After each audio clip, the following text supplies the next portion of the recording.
That was One Meatball by Ry Cooder, which is actually a cover of a song from the 40s off of his 1970 album, Ry Cooder. I haven't listened to too much Ry Cooder before, but that was a really cool song. I mean, I have a dog named Meatball, so One Meatball really speaks to me. Can't even say meatball properly. I just say it like I'm talking to a dog. Meatball. Meatball. We're listening to that today because we have a song from the Byrds from 1970 up in competition today. Hi, my name is Bean, and you're watching Battle of the Band. We're on day 33 of the Byrds tournament today, and that is match 33 in round 1. If you're new here and you're wondering what a Byrds tournament is, let me fill you in. We took every single song that the Byrds released and we threw them into a single elimination style tournament. Now those songs are doing battle and head-to-head competition until one remains in the end, and that's the very best song that the Byrds have released. Today we're going to be starting off with Universal Mind Decoder, which is a bonus track on the 1997 reissue of the Notorious Byrd Brothers, which was originally released in 1968. This is a part of a group of tracks that were just added on after the fact when it was released in 1997. So Universal Mind Decoder is actually an instrumental, and the track for it is almost 14 minutes long, but the actual song is just over 3.5 minutes. We will not be listening to the radio advert that's at the end of that track, nor will we be listening to the studio chatter / argument along with Dolphin's Smile. Its competition today is Green Apple Quickstep, released in 1971 on Bird Maniacs. I guess that Ry Cooder album probably came out in 1971. A lot of times YouTube has the wrong date for some reason on the release, or maybe it's just not exactly that clear anymore. I'm sure 1970 and 71 weren't long enough ago that they can't remember, but, you know, it is what it is. This is also an instrumental, and it's just under 2 minutes long. So both of these songs are instrumentals, which usually don't do too great in a tournament filled with vocal tracks. I like to hear a band sing when I know that their voices are pretty great. But we're just going to have to get into it and see which one's the better of these two instrumental tracks, and see how they fare overall in the tournament. Let's go ahead and get started. Here's Universal Mind Decoder. Universal Mind Decoder 1.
All right, pretty good instrumental. I like the psychedelic elements in it. Very cool guitars and drums.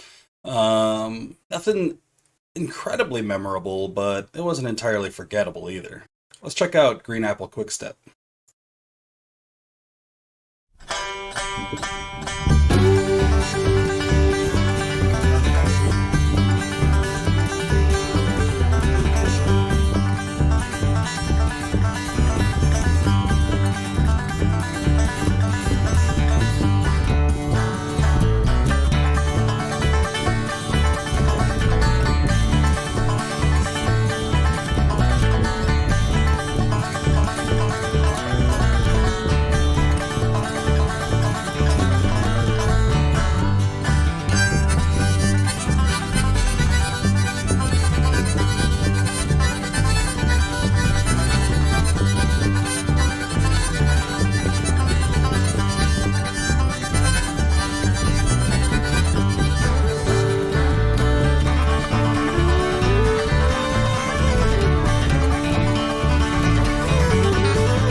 Okay, well, that's a fine number to play at your hootenanny. It's not really something I prefer to listen to. I'm going to go with Universal Mind Decoder.